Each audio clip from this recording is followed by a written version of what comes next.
नमस्कार, मेरा नाम आशुतोष कुमार चंचल है। आइए आज हम प्रोसेस रिकॉर्डिंग के बारे में जानते हैं। तो पहले हम लोग ये जानते हैं कि प्रोसेस रिकॉर्डिंग होता क्या है। तो प्रोसेस रिकॉर्डिंग ये होता है कि इसमें हम रिटन रिपोर्ट लिखते हैं, जो कि वर्बल इंटरेक्शन के होता है नर्स और पेशेंट के बीच में। सो अगर हम डिफाइन करें अगर इंग्लिश में, तो it is the written report of the verbal interaction between nurse and patient. अब हम बात करते हैं गोल्स की। तो बेसिकली 2 गोल होते हैं इसके। पहला गोल है एस्टैब्लिश नर्स पेशेंट रिलेशनशिप होता है, जो कि थेराप्यूटिक है। Therapeutic nurse patient relationship establish करने के लिए। दूसरा गोल होता है असेसमेंट का। देखिए, assessment of the problems of the patient of activity of daily living, ये हमारा दूसरा गोल है। तीसरी चीज़ हमें जानना चाहिए कि पर्पस क्या होता है। तो पर्पस इसका 3 तरीके से हम डिवाइड कर सकते हैं, टीचर के लिए, स्टूडेंट के लिए और एक प्रॉपर नर्स के लिए। तो टीचर के लिए जब हम बात करते हैं तो 2 चीज़ हो सकता है, टीचर पढ़ाता है, सो एक तरह का एक इवैल्यूएशन टूल है, टीचिंग टूल भी है और इवैल्यूएशन टूल भी है। सो 2 इसका हो गया। अगर स्टूडेंट के लिए बात करते हैं तो इसके लिए भी 2 तरीके से हम लोग यूज़ कर सकते हैं। पहला कि स्टूडेंट अपना को सेल्फ इवैल्यूएशन टूल की तरह इस्तेमाल कर सकता है। दूसरा है कि अब वो थेराप्यूटिक कम्युनिकेशन सीख चुका है, तो वो उसको क्रिटिकली एनालाइज़ करके कि जो थेराप्यूटिक कम्युनिकेशन वो सीखा है, क्या उसको प्रॉपर तरीके से सीख पाया है? तो दूसरा इसका ये यूज़ है। तीसरा, अगर हम स्टूडेंट नर्स और प्रॉपर नर्स की बात कर सकते हैं, तो तीसरा इसका यूज़ होता है, जो पर्पस है वो इस्टेब्लिश करता है थेराप्यूटिक रिलेशनशिप को थेराप्यूटिक टूल की तरह यूज़ कर सकते हैं। तो ये क्या कहते हैं, यूज़ हो गया। इसके बाद हम बात करते हैं कि इसके प्री रिक्विजिट्स क्या-क्या हो सकते हैं प्रोसेस रिकॉर्डिंग के। तो जब हम प्रोसेस रिकॉर्डिंग करने जाते हैं तो बेसिकली 3 चीज़ों का हमें प्रॉपर ध्यान रखना है कि जब हम स्टार्ट करते हैं तो हमें पेशेंट से हमेशा कंसेंट लेना है। कंसेंट लेने का मतलब कि हम पेशेंट को ये बताते हैं कि ये जो आपका है हम इसको रिकॉर्ड कर रहे हैं और ये जब भी बाहर जाएगा बिना आपकी अनुमति के हम पब्लिक नहीं करेंगे। और दूसरा क्या है, कॉन्फिडेंशियलिटी मेंटेन करना। चूँकि हम हर चीज़ को रिकॉर्ड कर रहे हैं तो हम पेशेंट को अपने कॉन्फिडेंस में इसलिए लेते हैं कि उसको ये ना लगे कि ये हमारी जो चीज़ें बता रहे हैं बाहर आउट भी हो सकते हैं। सो कॉन्फिडेंशियलिटी मेंटेन करना बहुत ही ज़रूरी है। तीसरा जो इम्पोर्टेंट चीज़ होता है, वह होता है कि सेटिंग के बारे में, फिज़िकल सेटिंग के बारे में, एनवायरनमेंट के बारे में जानना। तो ये हो गया। तो आइए हम अब स्टेप्स के बारे में जानते हैं। अगर हम स्टेप्स को जानना चाहते हैं तो हमें कुछ फ़ेजेज़ के बारे में भी जानना चाहिए। जो पहला फ़ेज़ होता है, उसको बोलते हैं प्रिपरेटरी फ़ेज़, जहाँ पे हम अपने आप को प्रिपेयर करते हैं प्रोसेस रिकॉर्डिंग के लिए। दूसरा वर्किंग फ़ेज़ होता है, जहाँ पे हम प्रॉपरली पेशेंट के साथ बात करके उन चीज़ों को रिकॉर्ड करते हैं जो हमें ज़रूरत है अपने ऑब्जेक्टिव अनुसार। और तीसरा होता है जब हम लास्ट करते हैं और पेशेंट के साथ प्लान करते हैं कि हम नेक्स्ट मीटिंग मिलेंगे, जिसको बोलते हैं टर्मिनेशन फ़ेज़। तो ये 3 फ़ेज़ेज़ होते हैं। तो पहले फ़ेज़ की बात करते हैं, जो बोलते हैं प्रिपरेटरी फेज़। इसमें हम क्या करते हैं कि पेशेंट को हम आते ही नमस्ते बोलेंगे, उसको ग्रीट करेंगे, फिर उसके बाद हम अपने बारे में उसको बताएँगे, अपना सेल्फ इंट्रोडक्शन देंगे। तीसरा काम ये करते हैं कि पेशेंट के बारे में उसका बेसलाइन डेटा असेस करने की कोशिश करते हैं। बेसलाइन डेटा क्या होता है कि जैसे उसका नेम, ऐज, उसका एजुकेशन, मैरिटल स्टेटस, रिलीजन, उसकी इनकम, ये सारी चीज़ें हम एक जगह नोट करते हैं। उसके बाद हम एक मिल्यू का भी एक्सप्लेनेशन वहाँ पे रखते हैं कि एनवायरनमेंट कैसा होना चाहिए। जैसे कि मैंने पहले ही बताया था कि फिज़िकल सेटिंग बहुत ही इम्पोर्टेंट है कि लाइट होना चाहिए, वेंटिलेशन होना चाहिए, रूम में आपका प्रॉपर फ़ैन हो और दरवाज़ा प्रॉपर हो, सब साफ-सफाई हो, क्लीननेस, ये सारा एनवायरनमेंट, किसी तरह का आवाज़ ना आए, कोई भी किसी तरह का डिस्टर्बेंस ना हो आपके दौरान, तो फिज़िकल एनवायरनमेंट का मेंटेनेंस बहुत ही ज़रूरत है। उसके बाद जो नेक्स्ट काम करते हैं, उसमें हम अ, प्रोसेस रिकॉर्डिंग करने के पहले ही चीफ कंप्लेंट्स को पेशेंट की जान लेते हैं, क्या-क्या और उसके वर्बेटम में ही डेट और टाइम अनुसार लिख लेते हैं। फिर हमें हिस्ट्री भी लिखना चाहिए। अगर आपके पास टाइम नहीं है तो आप चीफ कंप्लेंट से और उसकी पुरानी फाइलों को देख के आप ये गेस कर सकते हैं कि पेशेंट को क्या प्रॉब्लम है। दूसरा है वर्किंग फेज़।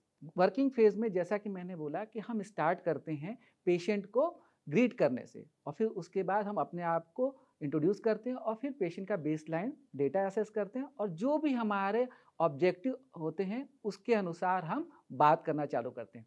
तो बात हम जब करते हैं तो उसमें 2 तरीके से हम फ़ोकस करते हैं। पहला तो हम वर्बल जो बोल रहे हैं और दूसरा होता है कि जब हम जेस्चर शो कर रहे हैं। जेस्चर शो करने का मतलब क्या होता है कि हमारे हाव-भाव क्या हैं। तो जो हमारे हाव-भाव होते हैं वो भी और जो पेशेंट के हाव-भाव होते हैं वो भी। तो दोनों ही चीज़ें नोट करते हैं। हम अपने भी बोलचाल की जो भाषा है उसको भी रिकॉर्ड करते हैं और जो पेशेंट की बोलचाल की भाषा उसको भी रिकॉर्ड करते हैं और जो हमारे हाव-भाव है उसको भी रिकॉर्ड करते हैं जिसको बोलते हैं नॉन वर्बल कम्युनिकेशन, और जो पेशेंट के हाव-भाव हैं हम उसको भी रिकॉर्ड करते हैं जिसको बोलते हैं non verbal communication of the patient. तीसरा स्टेप आता है टर्मिनेशन फेज़। टर्मिनेशन फेज़ में हम अपने जो टॉक है, जो हमारे ऑब्जेक्टिव फुलफिल हो उसके बाद हम टर्मिनेट करके नेक्स्ट सेटिंग के लिए प्लान करते हैं। टर्मिनेशन फेज़ में हम पेशेंट को ये बताते हैं कि हमारी अगली मीटिंग कब होगी, किस दिन होगी और कहाँ होगी, और लास्ट में फाइनली हम उसको थैंक्स बोल के और इसको समाप्त कर देते हैं। तो ये तीनों फेज़ आपको याद रखने हैं। तो अभी हम स्टार्ट करते हैं एक केस लेके। तो केस सिनेरियो ये है कि हमारे पास एक पेशेंट है जो कि डिप्रेशन का है और जो खुद ही इलाज के लिए हॉस्पिटल आया है। अभी वो इतना डिप्रेस्ड है कि उसको सुसाइडल आइडिएशन और डिप्रेशन के सारे सिम्टम्स आ रहे हैं। तो उस पेशेंट से हम असेस करने की कोशिश करेंगे जो हमारे गोल हमने इस्टेब्लिश किए। तो हमने जब पेशेंट का असेसमेंट किया था उसमें हमने 3 गोल इस्टेब्लिश किए थे। पहला गोल इस्टेब्लिश जो किया था उसमें था establish the therapeutic relationship with the patient. दूसरा हमने गोल इस्टेब्लिश किया था कि हम थेराप्यूटिक टेक्निक्स को लर्न करेंगे, to learn the therapeutic techniques. और तीसरा हमारा गोल था टू असेस द मूड और effect of the patient and insight of the patient. तो अब स्टार्ट करते हैं। हमारे पास एक पेशेंट है जिनका नाम मिस्टर सूजा है। बट स्टार्ट करने के पहले हमें एक चीज़ हमेशा ध्यान में रखना चाहिए कि जब हम कोई भी चीज़ रिकॉर्ड कर रहे हैं या रिपोर्ट कर रहे हैं उसके लिए कोई स्टैंडर्ड फॉर्मेट हमें फॉलो करना चाहिए। तो प्रोसेस रिकॉर्डिंग के लिए हमारे पास एक स्टैंडर्ड फॉर्मेट भी होता है, तो उसे हमें फॉलो करना चाहिए। तो हम फॉर्मेट के बारे में जानते हैं। तो फॉर्मेट में जो पहला पॉइंट होता है उसमें हम बेसलाइन डेटा हम लिखते हैं। दूसरा पॉइंट होता है कि जब हम बेसलाइन डेटा लिख लेते हैं उसके बाद हम पेशेंट के बारे में चीफ कंप्लेंट जानने की कोशिश करते हैं और उसको डेट और टाइम के अनुसार नोट भी करते हैं। तीसरा चीज़ है कि हम पेशेंट की हिस्ट्री भी लेना चाहिए, बट कई बार समय नहीं होता है तो लोग अवॉइड करते हैं, बट आइडियली हमें हिस्ट्री भी लेना चाहिए। फिर उसके बाद हमें जो इंटरव्यू कर रहे हैं इंटरव्यू के सेटिंग, डेट, टाइम और प्लेस के बारे में भी जानना चाहिए। अब हम प्लेस के बारे में जान जाते हैं तो हमें इन्वायरमेंट जो मिलियू है जो हमारे प्लेस का उसके बारे में भी जानना चाहिए। इसके बाद हम इन्वायरमेंट को डिस्क्राइब कर लिए, उसके बाद हम रीज़न बताते हैं कि हमने इस पेशेंट को अपने सेटिंग में क्यों लिया है। तो उसके बाद हम वो सारे ऑब्जेक्टिव्स को फोकस करते हुए एक स्टैंडर्ड फॉर्मेट फॉलो करते हैं जिसमें 4 पार्ट होता है। पहला जिसमें नर्स का कॉलम होता है, दूसरा जिसमें हम पेशेंट का कॉलम रखते हैं, तीसरा होता है जिसमें हम थेराप्यूटिक कम्युनिकेशन टेक्निक्स लिखते हैं और चौथा होता है जिसमें इन्फ्रेंस लिखते हैं। जो हम नर्स का कॉलम रहता है उसमें 2 कॉलम और बनाते हैं जिसमें हम वर्बल और नॉन वर्बल कम्युनिकेशन नर्स का नोट कर सकें। दूसरा पेशेंट में भी हम 2 कॉलम बनाते हैं जिसमें हम पेशेंट का वर्बल और नॉन वर्बल कम्युनिकेशन नोट कर सकें। उसके बाद हम जब इसमें लिख लेते हैं उसके बाद हम अपने इंटरव्यू को कंक्लूड करते हैं। तो कंक्लूजन में हम पेशेंट को थैंक्स बोलते हैं और अपने जो भी चीज़ें हैं पेशेंट को बताने के बाद समाप्त करते हैं। उसके बाद हम फाइनली एक चीज़ करते हैं कि जितनी भी चीज़ें हमने अपने इंटरव्यू के दौरान की है उसको हम लोग प्रॉपर समरी के फॉर्म में लिख देते हैं कि हमने ये इन्फ्रेंस यूज़ किया, हमारे ऑब्जेक्टिव्स गोल अचीव हुए कि नहीं, हमें क्या क्या प्रॉब्लम फेस हुई और जो भी हमने किया उसका एक जिस्ट फाइनली लिख के और फिनिश करते हैं। तो जैसे मैंने बताया कि हमारे पास एक पेशेंट है जिनका नाम मिस्टर सूजा है। तो आइए अब हम प्रोसेस रिकॉर्डिंग स्टार्ट करते हैं। तो अब हम बात करते हैं मिस्टर सूजा से। नमस्कार, मेरा नाम आशुतोष है। क्या आप मुझे अपने बारे में कुछ जानकारी देना चाहेंगे? जी हाँ, बताऊँगा। तो क्या आप अपना उम्र बता सकते हैं? जी, मैं 22 वर्षीय हूँ। क्या आपने पढ़ाई की है? अगर पढ़ाई की है, तो आपने कितनी पढ़ाई की है? क्या आप बता सकते हैं? जी, मैंने पढ़ाई करी है, मैं ग्रेजुएट हूँ। क्या आपकी शादी भी हो चुकी है कि करना बाकी है? जी नहीं, अभी शादी नहीं हुई है मेरी। तो आप क्या कोई नौकरी करते हैं? अगर नौकरी करते हैं तो आपकी जो मंथली इनकम है, वो कितनी होगी? क्या बता पाएँगे? जी, अभी मैंने नौकरी शुरू की है, महीने का 30,000 के आसपास कमा लेता हूँ। क्या आप अपने घर का पता भी बता सकते हैं? जी, मैं लखनऊ का निवासी हूँ। लखनऊ में मैं आलमबाग क्षेत्र में रहता हूँ। क्या आप बता सकते हैं आजकल आपका मन कैसा है? आजकल मेरा मन कुछ ठीक से नहीं रहता है, बहुत दुखी रहता हूँ मैं आजकल। क्या आप मुझे विस्तार से समझा सकते हैं जो आपने बोला कि मैं दुखी रहता हूँ? मैं दुखी इसलिए रहता हूँ क्योंकि मैं अपने जीवन में हर चीज़ में फ़ेल कर चुका हूँ। कभी-कभी तो लगता है मेरे जीने से कोई फ़ायदा नहीं है। इससे अच्छा तो मैं मर ही जाऊँ, वो ज़्यादा अच्छा है मेरे ख़्याल में।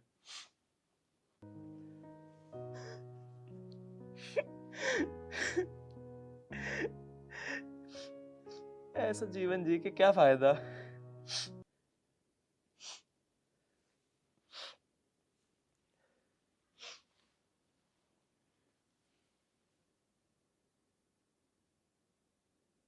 हाँ, मैं समझ पा रहा हूँ कि आपको बहुत दुःख है और आप बहुत ही दुखी हैं।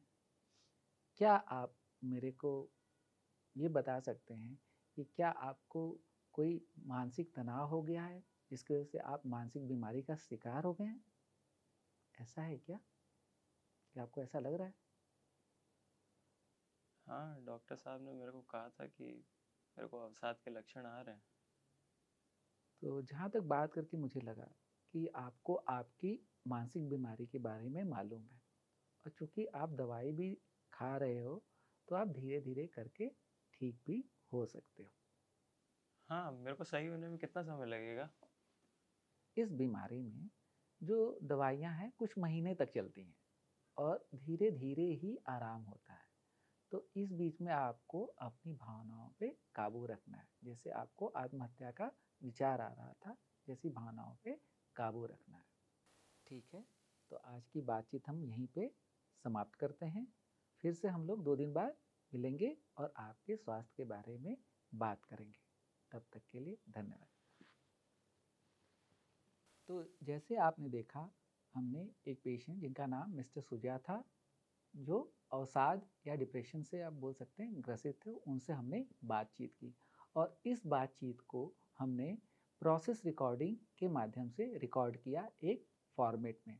तो फॉर्मेट के लास्ट पे हम अपनी टॉक को जैसे हमने अंत किया कि हमने उनको धन्यवाद बोला, इसके बाद हम पूरे जो टॉक हुई थी या बातचीत हुई थी उसको हम समरी के फॉर्म में लिखेंगे और इसके बाद हम सारी चीज़ों को रिकॉर्ड करके और छोड़ देंगे।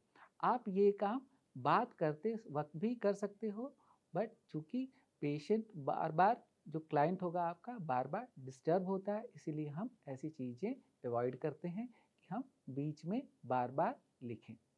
बट आप ऐसे भी कर सकते हैं। धन्यवाद।